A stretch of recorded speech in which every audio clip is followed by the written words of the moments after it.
नमस्कार, मी उमेश कुमार. TV9 मराठीत आपल्या सगळ्यांचं स्वागत आहे. आणि आज आपल्याबरोबर आहेत राष्ट्रवादी काँग्रेस पक्षाचे ज्येष्ठ नेते छगन भुजबळ. भुजबळ साहेब, तुमचं TV9 मराठीमध्ये स्वागत आहे. नमस्कार. भुजबळ साहेब, जेव्हापासून लोकसभेचा निकाल लागलेला आहे त्यानंतर सध्या सर्वात चर्चेत जर कोणी असतील तर ते आहेत छगन भुजबळ. आणि सगळ्यांचं लक्ष याकडे आहे की भुजबळांच्या मनात चाललंय काय नेमकं. मला तुमच्या प्रश्नाचा रोख कळाला नाही. याचं कारण असं आहे की लोकसभेची निवडणूक झाली, जे निवडून यायचे ते आलेत, जे पराभूत झाले ते झाले. आता त्यामध्ये माझ्यावर चर्चा करण्यासारखं काय आहे. आता जे निवडून आलेले आहेत, जे मंत्री झालेले आहेत, त्यांच्यावर चर्चा करा. माझ्यावर काय चर्चा तुमच्या तुम्हीच करतात. हा, तुम्ही चर्चा करतात. पण ठीक आहे, आता तुमचा तो अधिकार आहे. चर्चा तुमच्या नाराजीची आहे. नाराजी कशाबद्दल? हे पहा, मी तुम्हाला सांगतो की आज मला वाटतं 57 वर्ष जे आहेत माझी झाली असते. म्हणजे शिवसेनेला जेवढी वर्ष झाली तेवढी माझ्या राजकीय कारकिर्दीला झालेली आहे. आणि अशा रीतीचे जे आहेत ना या अडचणी, म्हणजे शिवसेनेत होतो तेव्हापासून मी पाहतोय की अडचणी येतात जातात. 1985 सालामध्ये तुम्हाला आठवत असेल की शिवसेना निवडणुकीला उभी राहिली, आमदार म्हणजे विधानसभेच्या. खूप लोक, मनोहर जोशींपासून सगळे उमेदवार वगैरे सगळे पराभूत झाले. फक्त छगन भुजबळ एकटा निवडून आला. आणि विशेष म्हणजे त्यावेळेला मशाल चिन्ह होतं माझं. कारण त्यावेळेला शिवसेनेला कायमस्वरूपी सगळ्यांना एक चिन्ह असं काही वाटप झालेलं नव्हतं. ज्याला पाहिजे ते चिन्ह कोणी घेतलं होतं. कोणी ढाल तलवार पण होती, तलवार पण होती, मशाल. मी मशाल घेतली होती. योगायोग म्हणजे ती आता तेव्हापासून मी पाहिलं की ठीक आहे, बाळासाहेबांनी सगळ्यांना धीर दिला. ठीक आहे, म्हणजे आपण आपलं काम केलं, लढलो, काय निवडून आलो नाही आलो, आपलं काम करत राहायचं आहे, कोणी नाराज व्हायचं नाही. तेव्हापासून मी पाहत आलो की अनेक वेळेला बाळासाहेब ठाकरे यांच्यावर अनेक वेळेला जे आहे संकट पण आली, पण ते डगमगले नाही. अगदी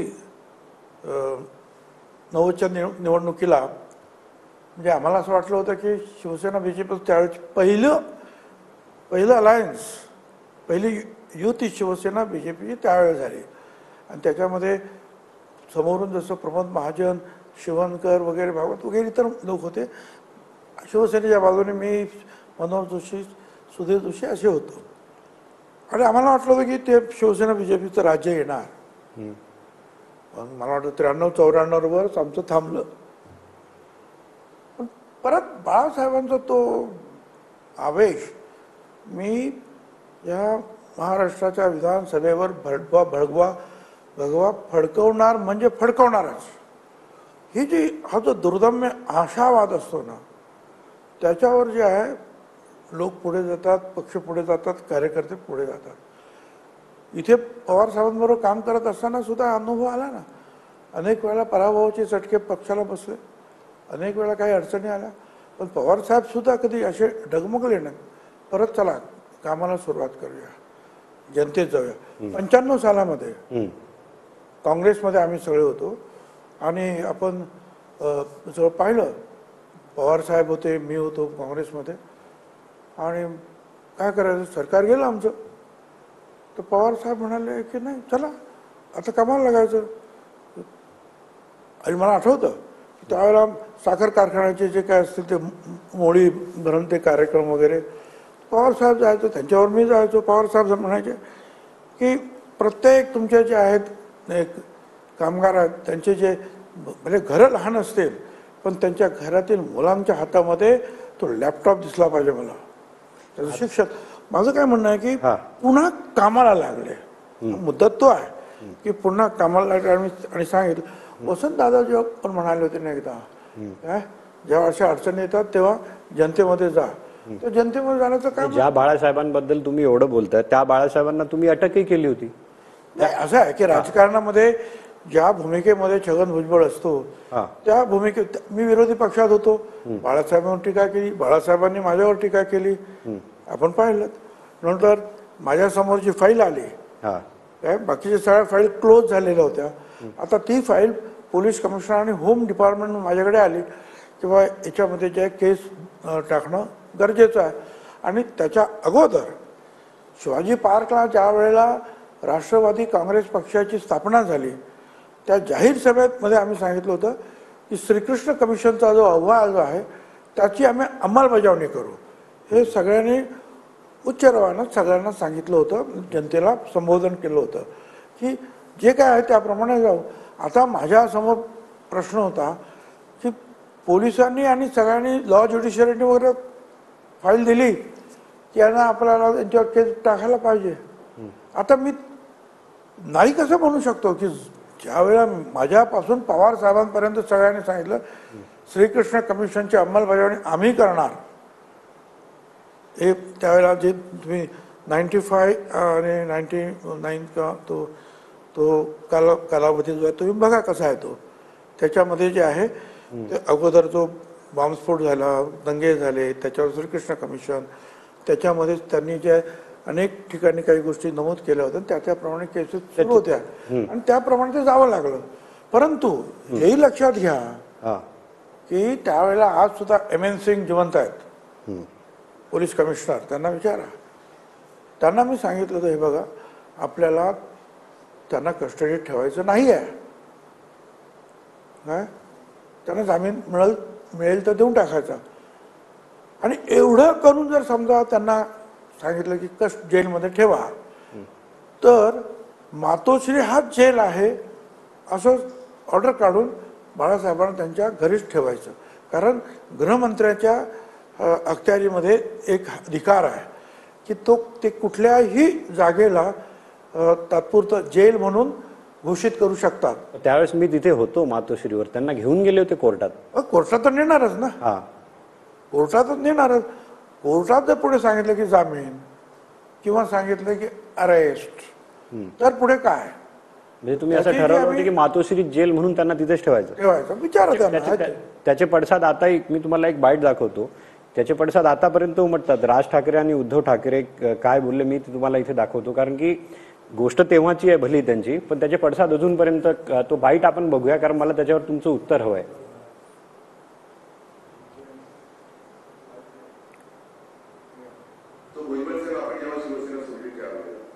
एक गोष्ट आणखी चांगली केली की तुम्ही बाळासाहेब असतानाच हे सगळं मिटवून टाकलं. पण मतभेद होते ते मिटवून टाकले, ते फार चांगलं झालं.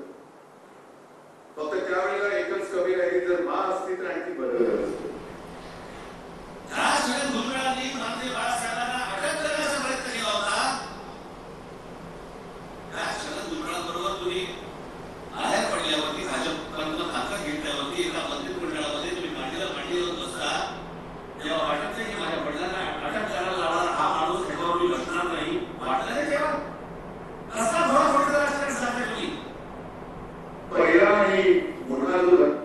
तुम्हाला काय वाटतं याच्याविषयी? हे खरं आहे की त्यानंतर बाळासाहेबांनी ते रमाबाई आंबेडकर नगरमध्ये बाबासाहेब आंबेडकरांच्या पुतळ्याची विटंबना झाली होती आणि त्यावेळेला फायरिंग झाली आणि मला 10-11 लोक तिथे ठार झाले होते. त्याच्यावर माझ्या विरुद्ध जे आहे एक ॲफिडेव्हिट सुद्धा केलं की भुजबळांनी हे करायला लावलं असेल म्हणून. त्यावर गुंडेवार कमिशन, हायकोर्टाचे जस्टिस त्यांची नेमणूक झाली, चौकशी आयोग बसला आणि त्याच्यामध्ये सिद्ध झालं की छगन भुजबळांचा याच्यामध्ये काही संबंध नाही. परंतु ज्यावेळेला आरोप केले गेले आणि एक खोटं एक ॲफिडेव्हिट माझ्या विरुद्ध केलं गेलं त्यावेळेला सामनामध्ये छापून आलं होतं असं प्रश्नचिन्ह वगैरे नाही.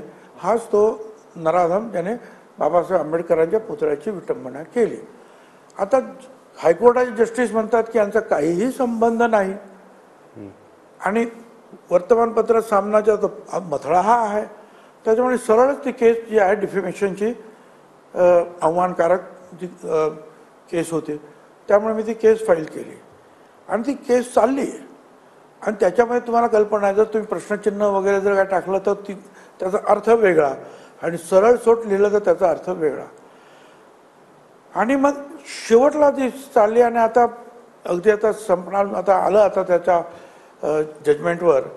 त्यावेळेला सुभाष देसाई आणि काही लोक माझ्याकडे आले आणि त्यांनी सांगितलं, मी मंत्री होतो आणि त्यांनी सांगितलं की बाळासाहेब वय झालं आहे, आजारी आहेत, अमुक आहेत तमुक आहेत.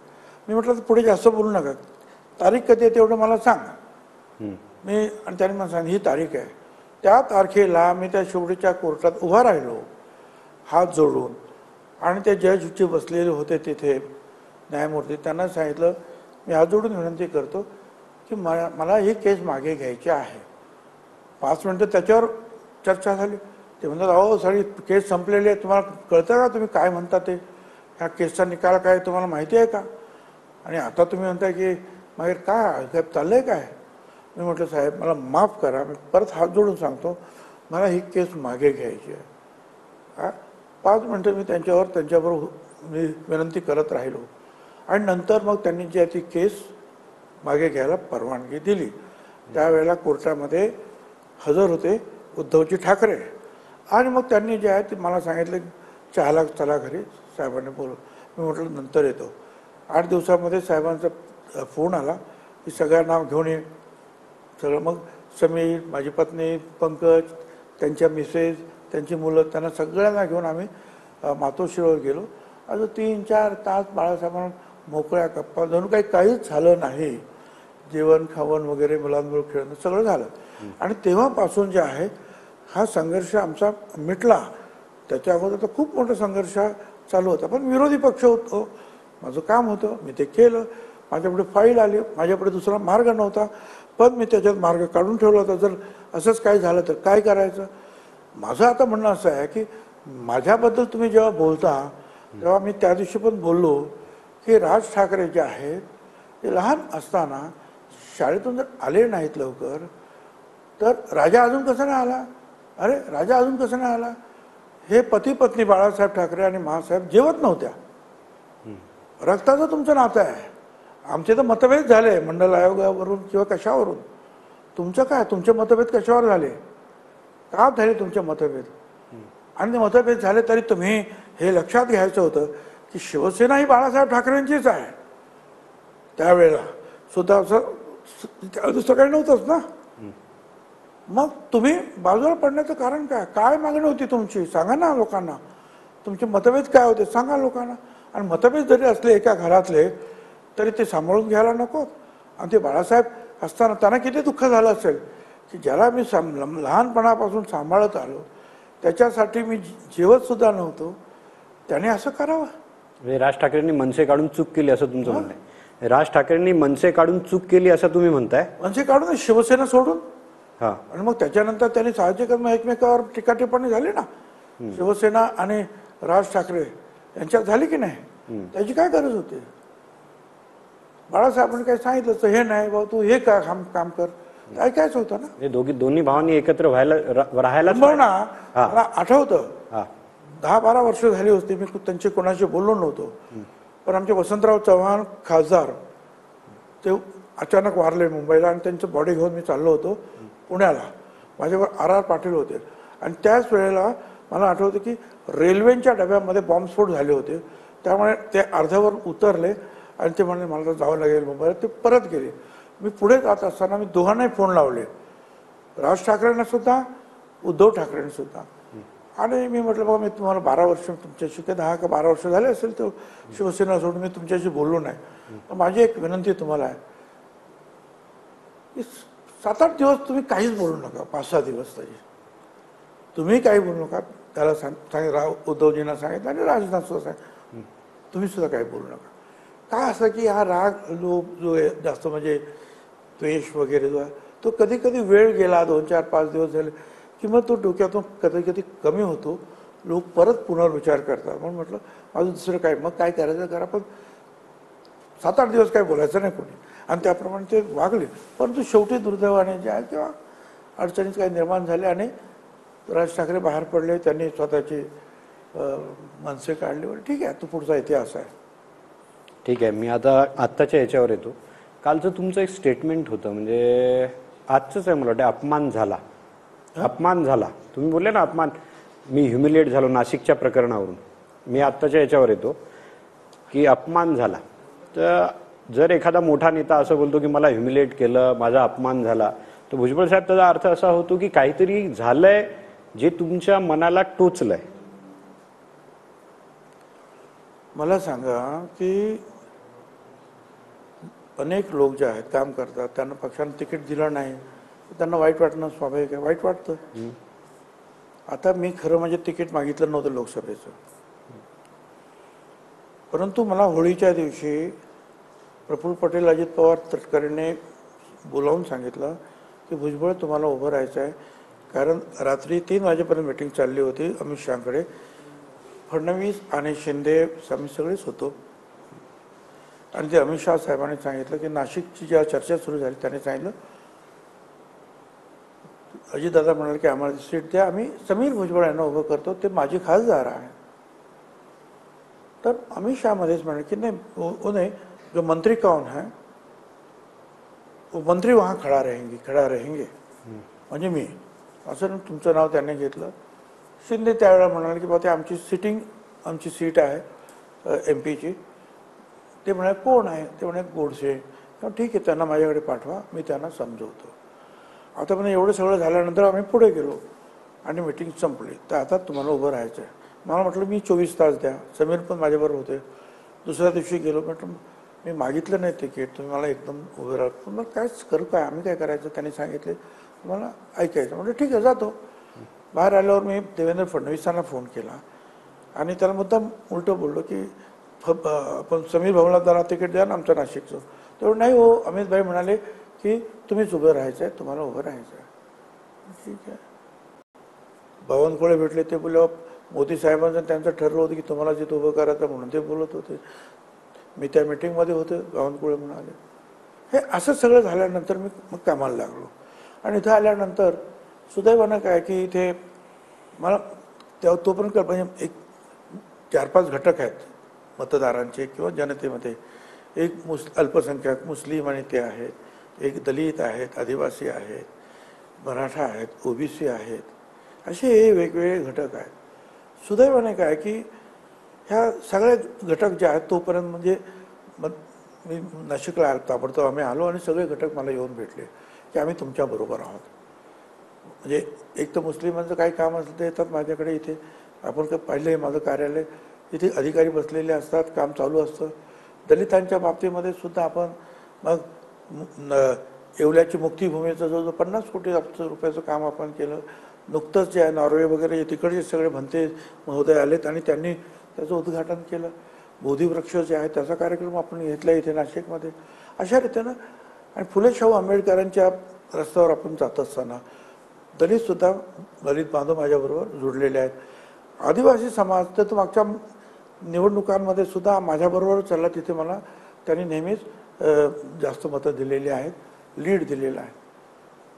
मराठा समाजाचे लोक आले, त्यांनी सांगितलं आम्ही तुम्हाला विकासासाठी मतदान करणार, कारण हा मुंबई नाशिक रस्ता असेल, हा एवढा मोठा फ्लायओव्हर ब्रिज असेल, बोट क्लब असेल, एअरपोर्ट असेल, फ्युनिक्युलर ट्रॉली तुम्ही केलेली आहे त्याच सप्तशृंगी गडावर, देशातले एकमेव व्यक्ती आहेत.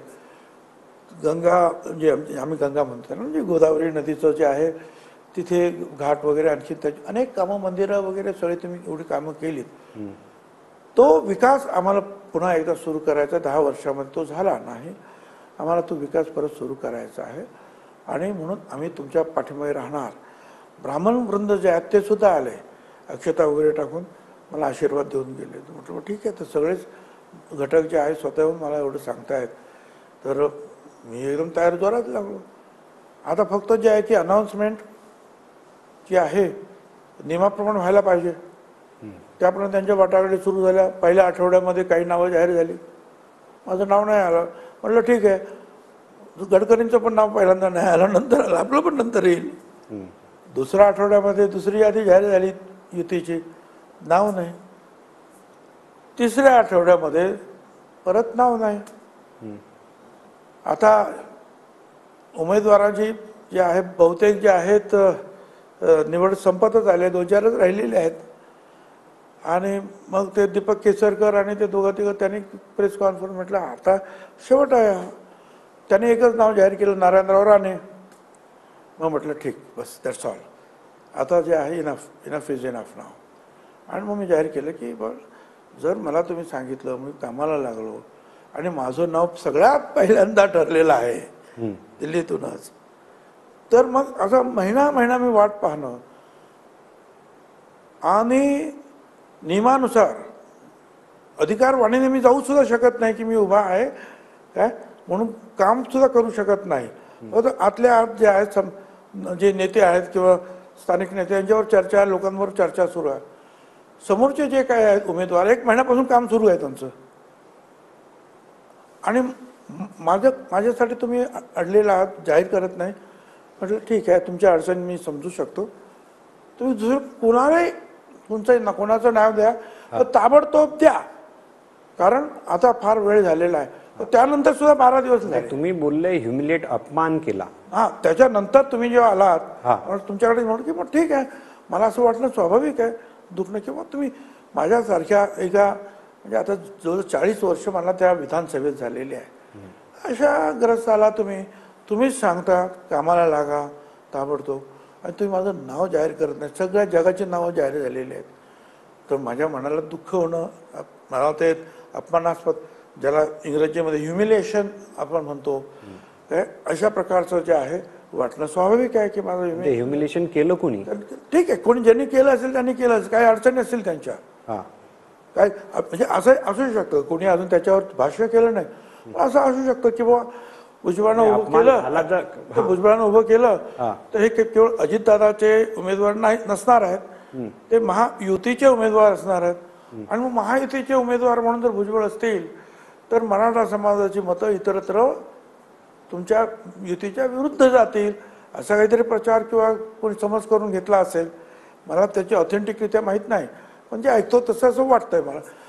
तो असू शकतं, नाही असं नाही. कारण ज्या पद्धतीनं ओबीसी आणि मराठा वाद सुरू आहे त्याच्यावर आमची भाषणं चालू आहेत, ते पाहणं शक्य आहेत.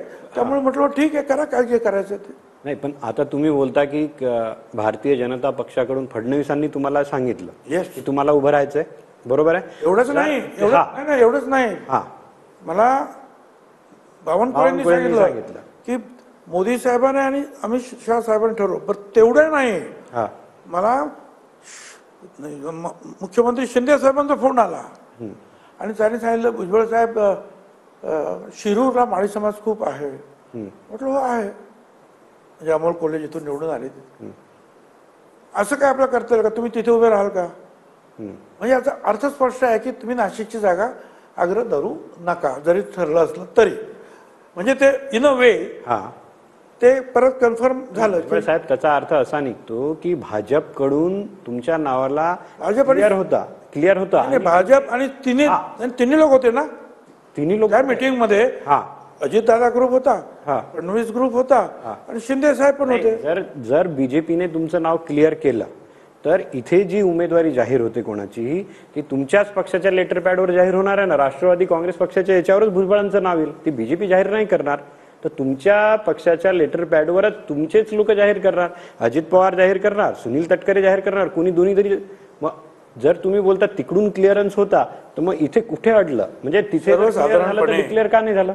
सर्वसाधारणपणे कार्यपद्धती जर बघितली यावेळेला तर तिन्ही पक्षाचे लोक पहिल्या मीटिंगमध्ये सुद्धा जरा श्रेष्ठ नेते, दुसऱ्या मीटिंगमध्ये सुद्धा, अगदी चौथ्या मीटिंगमध्ये सुद्धा दीपक केसरकर यांनी जेव्हा प्रेस कॉन्फरन्स घेतलं तेव्हा आमच्याकडे अनिल भाई दास वगैरे आणि काँग्रेसकडून कोण आपलं शिंदे आणि फडणवीस साहेबांकडून दुसरं कोणतरी हे लोक होते. म्हणजे तिघांनी एकत्र येऊन जाहीर करायचं नाव. माझा सरळ प्रश्न आहे माझा सरळ प्रश्न आहे भुजबळ साहेब की तिकीट जर फायनल झालं बीजेपी कडून तुमचं, तुम्ही सगळं सांगितलं आता, तर मग ते डिक्लेअर का नाही झालं? म्हणजे डिक्लेअर तर पक्षाकडून होईल ना. माझं नाही ना, डिक्लेरेशन जे आहे मी मगाशी सांगितलं की जी पद्धती ज्यांची आपण पाहिलीत 3-4 आठवड्यामध्ये, तर तिन्ही आमच्या युतीतले तिन्ही घटक एकत्र येऊन नावं जाहीर करत होते. तर मला असं वाटतं की ते करतील. म्हणून आता एक प्रेस झाली, दुसरी प्रेस झाली. तुम्हाला नाव नाही घ्यायचं की तुमचा अपमान नेमका कुणी केला, तो तर पक्ष कळतंय, तुमचा अपमान पक्षाकडून झाला. म्हणजे मला एवढं क्लिअर आहे एकदम. मला स्वतःला माझं ह्युमिलेशन झाल्यासारखं वाटलं, तुम्हाला मी सांगितलं. आहे ते आहे हो, त्याच्यामध्ये काय ते कुणालाही वाटेल.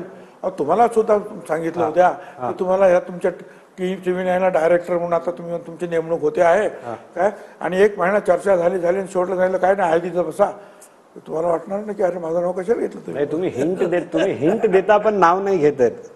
तुम्ही हिंट देता पण पक्षाचं नाव नाही. तुम्हाला माहित आहे की पक्षाकडूनच आपली नाही, त्यांच्यावर काहीतरी असेल ना, काहीतरी कंपल्शन झालं असेल ना, इतरांबरोबर काम करायचं आहे काय. 3 पक्ष आहेत, एकीकडे मुख्यमंत्री आहेत, दुसरीकडे बिग ब्रदर आहेत आमचा युतीतला BJP आहे. हे शेवटी जे आहे ते तिघं मिळूनच काही ठरलं असेल ना. ठीक आहे, आता आम्ही ते झालं. चला तो पुढचं ते गेला आता नाशिकचं गेलं, संपला. राज्यसभेचं काय तेही तुम्हाला नाही मिळालं. नाही, आता राज्यसभेचं जे आहे तर मला असं आहे की मी मागितली होती सीट, हे खरं आहे, मी मागितली होती. आणि मला स्वतःला असं वाटतं, खरं सांगायचं की ज्यावेळी मी माघार घेतली लोकसभेला त्याच वेळेला कदाचित माझ्या पक्षातर्फे अशी घोषणा होईल की तुम्ही वाईट वाटून घेण्याचं कारण नाही, कार्यकर्त्यांनी आम्ही भुजबळांना राज्यसभेवर पाठवणार आहोत. कारण त्यावेळेला ती प्रफुल्ल पटेल यांची जागा खालीच होती. आणि खरंच सांगायचं तर ती 6 वर्षाची जागा होती त्यावेळेला प्रफुल्ल पटेलला जेव्हा निवड केली त्यावेळेला मी इच्छुक होतो त्यावेळेला, पण मी कोणाला बोललो नाही. म्हटलं ज्यावेळेला येईल तेव्हा आपण बोलू.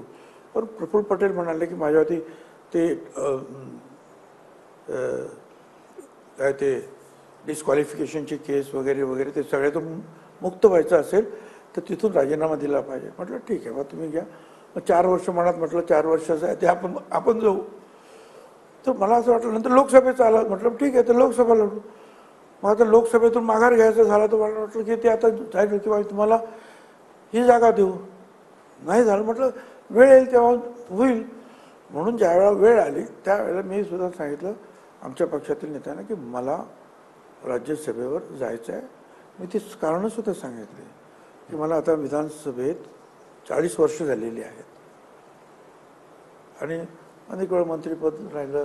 आता माझं वयसुद्धा तसं पुढं होतं, कधी जाणार मी ते संसदमध्ये. म्हणजे या संसदेत अनेक लोक ज्यांना मी शाखाप्रमुखसुद्धा केलेले आहेत मी, ते तिकडे निवडून अनेक वेळा गेले आणि मंत्रीसुद्धा झाले. तर मला असं वाटलं माझ्याबरोबर काम करत असलेले मनोहर जोशी तर तिकडे अध्यक्ष होऊन गेले, जे लोकसभा अध्यक्ष झाले. मला वाटलं की बाबा आपणही गेलं पाहिजे आता. आणि अनेकांनी जे तुमच्यासारख्या मित्रांनी सांगितलं की आता इथे किती दिवस, आता या इथे फार पुढच्या पिढी या सगळ्या आलेल्या आहेत विधानसभेत, आता तुम्ही गेलेलं परत इकडं. म्हणून मी इच्छा प्रगट केली होती. परंतु ज्या वेळेला परवाच्या दिवशी मिटिंग झाली आणि जी आमची ती काय कोअर कमिटी म्हणा त्याच्यावर डिस्कशन झालं. डिस्कशनच्या वेळेला अजितदादा बाहेर गेलं काय, आणि ते डिस्कशन नेहमी उद्या शेवटची तारीख आणि आदल्या दिवशी संध्याकाळी चर्चा त्याची सुरू झाली. तर मी सांगितलं मग ठीक आहे, मी तर मागितलं. पण मग सगळ्यांनी जे एक एक करून हळूहळू सुनेत्राताईंचं नाव पुढे आलं. काय असेल आमच्या पक्षाची कंपल्शन असतील, काही अडचणी असतील, पण सगळ्यांनी सांगितलं की यावेळेला आपल्याला हे करावं लागेल. इथे पुन्हा तुमचं ह्युमिलेशन झालं असं वाटतं? ह्युमिलेशन नाही झालं. त्यावेळेला काय माझं नाव जाहीर झालं नव्हतं, माझी इच्छा होती. पहिल्या वेळेला जवळ त्यांनी सांगितलं होतं आणि त्यामुळे सगळीकडे नाव जग जाहीर झालं होतं. यावेळेला मी काही जग जाहीर झालो नव्हतं नाव, फक्त माझी इच्छा आणि माझ्यावर इतर काही लोक होते त्यांनी सुद्धा इच्छा प्रकट केलेली होती. आम्हाला असं वाटलं नव्हतं की असं काही की या जे काही मागच्या वेळेला म्हणजे प्रफुल्ल पटेलची मागची निवडणूक झाली त्यावेळेला सुद्धा काही लोकांनी इच्छा प्रदर्शित केली होती. ते सगळे होतेच रेसमध्ये, तर त्याच्यावर काहीतरी चर्चा होईल. पण अचानक हे नाव आलं आणि सगळ्यांनी त्याप्रमाणे सांगितलं की आपल्याला आता हे केलं तर चांगलं होईल. म्हटलं ठीक आहे. एवढे 2 वेळा होऊनही आता सध्या छगन भुजबळ नाराज नाहीत. नाराज कसला, आता असं आहे की आता मी तुम्हाला सांगितलं एवढ्या वर्षाचं या राजकारणामध्ये अनेक वेळेला आपल्याला वाटतं की आता ही आपल्याला संधी मिळेल, पण ती संधी हातातून निघून जाते. कधी असे वाटतं आता आपण मुख्यमंत्री होऊ शकतो, पण संधी हातातून निघून जाते. कदाचित आपलेच निर्णय चुकीचे असतात, आणखीन तरी काहीतरी घटना घडत असतात. परंतु आपण सिनियर आहोत, आपण योग्य आहोत त्या पदाला सुद्धा, तरीसुद्धा आपण जाऊ शकत नाही. आता काय कुणावर नाराज व्हायचं? नाराज नाही तर मग तुम्ही काय बोलता की काल तुम्ही बोले मेरे दिल में क्या दर्द है तुमको क्या पता. आता हे तर ठीक आहे ना, की असं आहे की मगाशी मी तुम्हाला सांगितलं, मी बाळासाहेबांबरोबर राहिलो, मी शरद पवार साहेबांबरोबर राहिलो. अनेक वेळेला हे असे उचढ उतार आले, त्यावेळेला त्यांच्या मनामध्ये सुद्धा हा दर्द किंवा हे दुःख असणार, पण ते परत मजबूतीने उभे राहिले. त्याने काय दर्द आहे काल नाही का? काल बोलता बोलता तुम्ही बोलले म्हणून मी तुम्हाला विचारतो की शिकवण तर मला दर्द आहे म्हणजे काय त्यांच्यापासून दर्द काहीतरी शिकायला तर पाहिजे. तुम्ही शिकलोय ना त्यांच्यापासून, हे सगळं सहन करायचं आणि पुढे चालायचं. नाही मग दर्द सांगणार नाही तुम्ही. तुम्ही बोलले ना क्या दर्द है. परत एकदा प्रयत्न करायचे, कधीतरी येईलच, कधीतरी ती वेळ येईल आणि सगळ्यांनाच वाटेल की नाही आता तर भुजबळच केलं पाहिजे म्हणून. जर भुजबळ नाराज नाही आहेत तर मग भुजबळांची भूमिका ही महायुतीत असतानाही महायुतीच्या विरोधात का असते बऱ्याच वेळेला? कोणी सांगितलं तुम्हाला? आहे ना, मी तुम्हाला 2 उदाहरणं देतो. महाडमध्ये जेव्हा आवाड गेले संविधानाच्या याच्यात, भाजपने त्यांच्या विरोधात पूर्ण दिवस आंदोलन केलं, 1 दिवस त्यांनी केलं, पण तुम्ही त्यांची पाठराखण केली. म्हणजे महायुतीत राहूनही तुम्ही त्यांची पाठराखण केली आणि युती धर्म पाळला नाही. तर जेव्हा जेव्हा अलीकडच्या समता परिषदेच्या मोठ्या रॅलीज झाल्या, काढून पहा, प्रत्येक रॅलीजमध्ये मनुस्मृतीचं पुस्तक जाळण्याचं काम मी केलेलं आहे. प्रत्येक रॅलीच्या सुरुवातीला ते आमचं उद्घाटन व्हायचं. आता ज्या वेळेला असं ठरलं होतं की नाही माहित नाही, पण वर्तमानपत्रामध्ये सुरू झालं की मनुस्मृतीचा जे श्लोक अमुक तमुक तमुक हे सगळं काय तर शालेय शिक्षणामध्ये येते वगैरे असं काहीतरी चाललं होतं. त्यामुळे मी पण सांगितलं बाबा हे मनुस्मृती वगैरे जे काय हे आम्हाला काय मंजूर होणार नाही, हे होता कामा नये.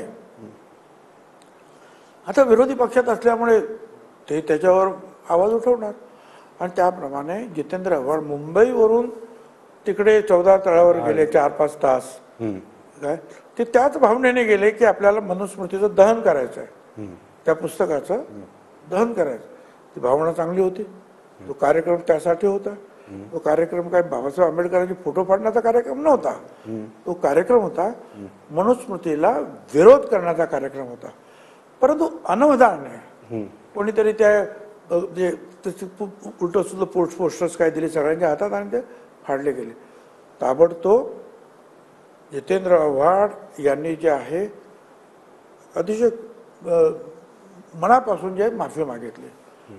पण नंतर काय झालं की तो जो फोकस होता की मनुस्मृती शिक्षणामध्ये नको आमच्या, तो फोकस डायव्हर्ट व्हायला लागला आणि जितेंद्र आव्हाड याच्यावर फोकस गेला की जितेंद्र आव्हाडने बाबासाहेब आंबेडकरांचा अपमान केला. बाबासाहेब आंबेडकर, अरे पण मी म्हटलं मग ते मनुस्मृतीचं काय, त्याच्यावर बोला ना. आणि ठीक आहे, बाबासाहेब आंबेडकरांच्या बद्दल एवढा आदर आपल्याला जो आहे तो बाबासाहेब आंबेडकरांबद्दल एवढा आदर तुम्हाला आहे, स्वाभाविक असणार, म्हणून तुम्हाला दुःख होत आहे म्हणून तुम्ही जितेंद्र आव्हाडवर बोलता, बोला. पण ते कधी ज्या बाबासाहेब आंबेडकरांनी मनुस्मृती जाळली, तिचा धिक्कार केला, तसं तुम्ही अगोदर करा आणि मग त्या जितेंद्र आव्हाडला काय आणखीन बोलायचं ते बोला असं म्हणालो. फोकस कशामुळे डायव्हर्ट झाला? ते फोकस हे ना म्हणजे आंदोलनामुळे झाला. फोकस आंदोलनामुळे डायव्हर्ट झालं. आंदोलन झालं बरोबर. आंदोलन बीजेपीने केली. आंदोलन बीजेपीने केली. मी फुले शाहू आंबेडकरांच्या रस्त्यावर चालणारा आहे, मनुस्मृती आणि अशा काही ज्या गोष्टी असतील ते पक्षाच्या पलीकडे जाऊन मी त्या गोष्टीकडे पाहत असतो. नाही म्हणजे नाही, माझ्या काहीही कारवाई झाली कुठलीही, मला त्याची पर्वा नाही. बीजेपीने चूक केली, पर्वा नाही. मनुस्मृतीच्या बाबतीमध्ये इतर कुठल्याही गोष्टीची माझ्याकडे जे आहे मी तमा बाळगणार नाही. आव्हाडांच्या विरोधात आंदोलन करून बीजेपीने चूक केली काय? नाही, चूक नाही केली. तुम्ही पाठराखण केली म्हणून मी विचारतो. चूक नाही म्हणा, मी चूक नाही म्हणालो. तुम्ही फोकस की भुजबळ साहेब त्याचा हेतू लक्षात घ्या. त्याचा हेतू जो आहे हा मनुस्मृती जाळण्यासाठी तो 4 तास गेलेला बोलले ना, फोकस शिफ्ट झाला. त्याच्यामुळे फोकस शिफ्ट झालं. फोकस शिफ्ट कशामुळे? फोकस शिफ्ट काही लोकांनी केला. कोणी केला? तो असा की बाबासाहेब आंबेडकरांचं जे आहे अपमान झाला, त्यांनी माफी मागितली, ते चुकून झालेलं आहे आणि मूळ जो कार्यक्रम आहे तो कार्यक्रम राहिला बाजूला आणि आता फक्त जितेंद्र आव्हाडावर तुम्ही टीका करता. मी तुम्हाला नंतर पुढे मी हे सांगितलं, बरं ठीक आहे, जितेंद्र आव्हाड काय झोडायचं ते झोडा, पण अगोदर त्या मनुस्मृतीचा धिक्कार तर करा. ते करणार नाही तुम्ही, आणि बाबासाहेब आंबेडकरांबद्दल तुम्हाला प्रेम आहे मग करा ना ते, आणि मग त्याला काय बोलायचं ते बोला. ठीक आहे, म्हणजे बोलून महायुतीच्या परत विरोधातली ही भूमिका आहे तुमची. मला वाटतं उत्तर दिलेलं आहे. तर ठीक आहे, दुसरा सांगतो ना, उद्धव ठाकरेंची तुम्ही होर्डिंगच्या प्रकरणात बाजू घेतली, जेव्हा ते मला सांगा. आरोपीचा फोटो त्यांच्या बरोबर होता त्यावेळेसही बीजेपीचा विरोध होता, त्यावेळेसही महायुतीच्या विरोधात तुमची भूमिका होती. मला सांगा, आता मग एक सांगा, हा, आता ते एवढं मोठं ते होर्डिंग कोसळलं आणि किती 14 का किती माणसाचे ठार झाले. मी नाशिकमध्येच होतो आणि मी बाहेर मुंबईला चाललो 18 लोकं होतो. ती गेले. मंडळी सगळी रस्त्यातच आली आणि मला विचारलं की बा ते होर्डिंग कोसळलं, एवढे लोक त्याच्या खाली ठार झाले आणि असं लोक जे काही लोक बोलत आहेत की उद्धव ठाकरे बरोबर त्याचा फोटो आहे. मी त्यांना म्हणजे माझं स्पॉन्टेनियस उत्तर जे आहे ताबडतोब की उद्धव ठाकरेचा काय संबंध, जर सरकार आमचं आहे, महानगरपालिका आमच्याच ताब्यात आहे, आता ती निवडणूक न झाल्यामुळे, तर उद्धव ठाकरेचा कसा काय संबंध येतो, तर त्यामुळे त्यांचा फोटो त्याच्याबरोबर आहे. अरे म्हटलं मागे अडवाणी साहेबांबरोबर कोणाचे फोटो होते, आमच्याबरोबर कुणी येतो फोटो काढतो. आता आम्हाला काय माहिती आमचा तो खरा कार्यकर्ता आहे खोटा कार्यकर्ता आहे, ओळखत नसतो तरी सुद्धा साहेब साहेब करून फोटो काढतात, चालताना फोटो काढतात. तुम्ही त्यांची बाजू घेतली ना. बाजू म्हणजे काय सत्य आहे. आता या वयामध्ये मी काही कोणावर आरोप करावे अशी अपेक्षा करू नका तुम्ही. नाही, मी ते नाही बोलत, ती महायुतीच्या विरोधात भूमिका होती. जे कोणी करत असतील ते की उद्धव ठाकरेचा संबंध, काय संबंध त्यांचा, नाही ते नाही. काय आपला कोण चूक झाली असेल ना त्याला पकडा, त्याला सजा करा, फासाला द्या त्याला, पण उगीच काहीतरी परत ही भूमिका त्याच्यात राजकारण आणण्याची गरज नाही. ही भूमिका महायुतीच्या विरोधातली नाही, म्हणजे युती धर्माची तुमची काय नाही. हे पहा की मी जे खरं आहे त्याची बाजू घेतलेली आहे. आणि काही लोक विश्वास ठेवणार की उद्धव ठाकरे म्हणे तो होर्डिंग पडले याच्यावर लोक विश्वास ठेवणार, कसे ठेवतील. जे मी बोलतो तेच लोक बोलणार, अरे तुमचं सरकार तुमचंच कॉर्पोरेशन. तुम्ही हेही बोलले की उद्धव ठाकरे आणि पवारांविषयी सहानुभूती आहे. बरोबर आहे. काय असं आहे की एवढ्या वर्षाच्या अभ्यासानंतर आणि राजकारणानंतर राजकारण कुठच्या बाजूला झुकत आहे, कोणाला सहानुभूती मिळते आहे, त्या सहानुभूतीचा मतपेटीमध्ये परिवर्तन होणार की नाही, काय याच्यात थोडाफार तर अभ्यास झालेला असतो की नाही. आणि म्हणून मी जेव्हा पाहिलं की पवारसाहेब आणि उद्धव ठाकरे यांचे बहुतांश सगळे आमदार तर आमच्याकडे सगळे आलेले आहेत, कार्यकर्ते पण आमच्याकडे आलेले आहेत. मग यांच्या सभा एवढ्या मोठ्या होतात कशा नाही, मग एवढ्या मोठ्या संख्येने लोक त्यांच्याकडे जातात कसे, स्पॉन्टेनियस त्यांना दाद देतात, याचा अर्थ कुठेतरी त्यांना सहानुभूती मिळते आहे असं मला वाटतं. असं माझं ते पहिलं स्टेटमेंट होतं. काय आणि पुढे मी हे पण म्हटलं होतं आता या सहानुभूतीचं परिवर्तन मतपेटीत कितपत होईल हे काही सांगता येणार नाही, कारण प्रत्येक वेळेला सहानुभूती ही मतपेटीमध्ये उतरतात असंही नाही. असं फडणवीसमध्ये मी फडणवीस तर बोलले होते की सहानुभूतीचा नॅरेटिव्ह काही लोक म्हणजे विरोधक तयार करतात. इव्हन मोदीजी बोलले होते की त्यांच्याकडून सहानुभूती नाही, त्यांच्याकडे राग आहे. ही भूमिका तुमची बीजेपीच्या विरोधातली. माझ्या बाकी दुसऱ्यांच्या भूमिका काय आहेत, काय सगळ्यांच्या गोष्टी मला काय माहीत नसतात. पण मला जे कोणी प्रश्न तुम्ही अचानक जे विचारता त्याच्यातून मला जे सुचतं त्याच्यावर मी माझं उत्तर देतो. आणि या वयामध्ये एक तुम्हाला सांगेन की बा चला पुढचा प्रश्न मान्य मला उत्तर द्यायचं. पण मी जे मला मनाला पटत नाही ते मी कसं काय सांग. चला ठीक आहे, तुम्ही बोलता त्यांना तुम्हाला असं वाटलं की त्यांना सहानुभूती आहे, गर्दी होते आहे. आणि आता शेवटी तुम्हाला निवडणुकीच्या आता मग काय शेवटी निकाल लागल्यानंतर दिसले की नाही काय, मग त्यातून जे आहे जेव्हा बोललो त्याच वेळेला आपण सगळ्यांनी जे आहे सावध होऊन काय आणखी जोरात काम करणं ह्या अपेक्षित आहे. किंवा हे थोडीशी अडचणीच होत आहे बरं का. काय एकदम आपण ते एकदम आता बाजूला पडले साईड लाईन झाले असं समजू नका. ते मैदानामध्ये आहेत, आपल्याला काम करायला पाहिजे. यासाठी लोकांना कार्यकर्त्यांना जागृत करायचं असतं. काय आता एवढ्या वर्षानंतर हे नाही केलं तर कसं काय होतं. त्यांना जर सहानुभूती आहे तर तुम्हाला कधी असं वाटतं की तुमचा निर्णय चुकला इकडे येण्याचा? ते तुम्हाला वाटत असेल, मला नाही वाटलं, कारण मी जे काय बोललो ते मतपेटीने दाखवून दिलं. नाही एवढं सगळं म्हणजे तुमची लोक जर हा विचार करतात, जर छगन भुजबळ नाराज, तुम्ही बोलता नाराज नाही, लोकांना वाटतं नाराज आहे, तुम्हाला डावललं गेलं, तुमच्या काही भूमिका त्यांच्या विरोधातही असतात, म्हणजे एक असं तयार होतं ना परसेप्शन की लोकांना वाटतं की भुजबळ साहेब कुठेतरी एक दरवाजा उघडा ठेवतात पवार गटाकडे जाण्याचा किंवा बाहेर जाण्याचा. असं तुम्हाला वाटतं, असा तुमचा प्रचार आहे. परंतु या सगळ्यामध्ये मी नेहमी सत्याची बाजू घेत आलेलो आहे. जे मला वाटतं खरं आहे, हे चाललेलं असं ते मी खरं आहे ते बोलत असतो, मी तर बोललेलो आहो. आणि मला वाटलं की मला या प्रश्नाचं उत्तर अवघड आहे, काय मनाच्या विरुद्ध तुम्ही सांगतो सुद्धा की बाबा या प्रश्नाचं मला उत्तर नाही द्यायचं आहे. कधी तर हे असं काहीही नाही. ना माझी खिडकी उघडी आहे, ना माझा दरवाजा उघडा आहे, ना कोणी माझ्यासाठी काय रेड कार्पेट टाकलेलं आहे, असं काही नाही. म्हणजे भुजबळ साहेब पवारांबरोबर पण जाणार आपल्याला वस्तुस्थिती काय आहे हा हे लक्षात घेऊन पुढची पावलं टाकायची. त्याच्यापासून काहीतरी आपल्याला धडा घ्यायचा आहे आमच्या पक्षाला, आमच्या युतीला, सगळ्यांना. आणि पुढे आपल्या ज्या काही त्रुटी असतील त्या दूर करून जे आहे पुढच्या निवडणुकीला सामोरं जायचं आहे. म्हणजे भुजबळ साहेब शरद पवारांबरोबर जाणार, दादांबरोबरच राहतील. मी आहे त्या पक्षात, युतीबरोबर राहणार.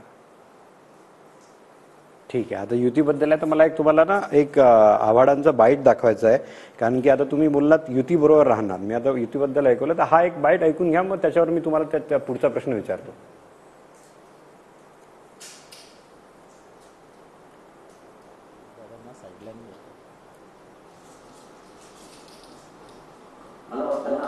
समोरच्या युतीच्या उमेदवाराला 4,000 मतं पडले. बरोबर. आता तो एवढ्या जवळजवळ 2 लाखांनी पुढे गेला एकाच मतदारसंघात. आणि दुसऱ्या 5 मतदारसंघामधला जो गॅप होता, खड्डा होता, तो त्यांनी भरून काढला. म्हणजे मुस्लिम हे विरोधात होते, हे बरोबर. त्यानंतर मी पिंपळा गावच्या मोदी साहेबांच्या सभेत सुद्धा सांगितलं 405 हा जो आपण नारा लावला त्याचा प्रचार विरोधी पक्षाने असा केला की संविधान बदलणार आहे म्हणून यांना 400 पेक्षा जास्त लोक पाहिजे आहेत.